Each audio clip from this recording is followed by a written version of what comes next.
নমস্কার বন্ধুরা, moon kitchen হাউসে আপনাদের সকলকে স্বাগত জানাই। সবাই কেমন আছেন? আশা করি সবাই ভালো আছেন। আজ আমি আপনাদেরকে করে দেখাবো বাটার চিকেন। এর জন্য আমি প্রথমে চিকেনগুলো ভালো করে পরিষ্কার করে ধুয়ে নিয়েছি। এবার এতে পরিমাণ মতো লবণ, হলুদ এবং ছোট 1 চামচ গোলমরিচ গুঁড়ো দিয়ে ভালো করে মেখে নেব। মেখে নিয়ে 10 থেকে 15 মিনিটের জন্য রেখে দেব। 10 থেকে 15 মিনিট পর কড়াইতে 1 চামচ বাটার দিলাম, দিয়ে ম্যারিনেট করে রাখা চিকেনগুলো দিয়ে দেব। দিয়ে 2 থেকে 3 মিনিট ফ্রাই করব। বেশি ভাজবো না, বেশি ভাজলে চিকেনগুলো শক্ত হয়ে যাবে। হয়ে গেছে, এবার আমি নামিয়ে রেখে দেব একটা পাত্রে। কড়াই ভালো করে ধুয়ে নিয়েছি, দিয়ে এতে আবার 1 চামচ বাটার দিয়ে দিলাম, দিয়ে এতে এলাচ ও দারচিনি দিলাম, দিয়ে এতে টুকরো করে নেওয়া পেঁয়াজ, রসুন, আদা, কাঁচা পাকা লঙ্কা, 6 থেকে 7টা কাজু বাদাম ও 1 চামচ কসুরি মেথি দেব, দিয়ে ভাজা ভাজা করব। কিছুক্ষণ ভাজা ভাজা করে নিয়ে এতে একটা বড় সাইজের টমেটো টুকরো দিয়ে দেব, দিয়ে সব মশলাগুলো যতক্ষণ নরম না হয় ততক্ষণ ভাজবো। হয়ে গেছে নরম, এই পর্যায়ে আমি নামিয়ে নেব। নামিয়ে ঠান্ডা করে একটা মিক্সির বাটিতে দিয়ে এটা স্মুথ পেস্ট তৈরি করে নেব। হয়ে গেছে।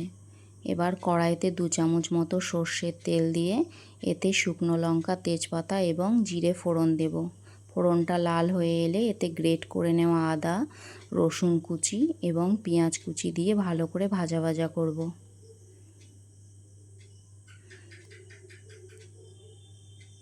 ভালো করে ভাজা ভাজা হয়ে গেছে, এবার মশলার মিশ্রণটা দিয়ে দেব।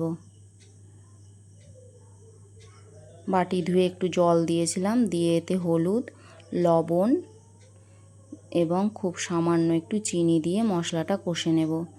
1-2 মিনিট মতো মশলাটা কষে নিয়ে এবার ভেজে রাখা চিকেনগুলো দিয়ে দেব। সব মশলার সাথে চিকেনগুলো এবার ভালো মতো মিশিয়ে নেব,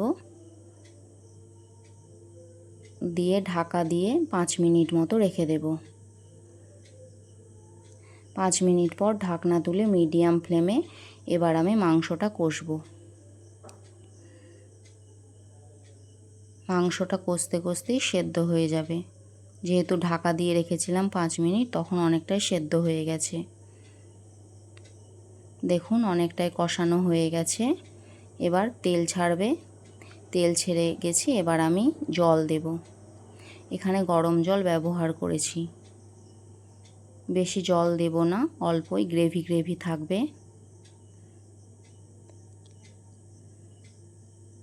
ফুটে উঠে গেছে, এবার নাড়াচাড়া দিয়ে নেব। দেখুন এবার নামিয়ে নেব। তৈরি হয়ে গেল বাটার চিকেন। এইভাবে একবার বাড়িতে করে দেখবেন, আশা করি ভালো লাগবে। আমার ভিডিও আপনাদের কেমন লাগে প্রতিবারের মতো কমেন্টের মাধ্যমে জানাবেন।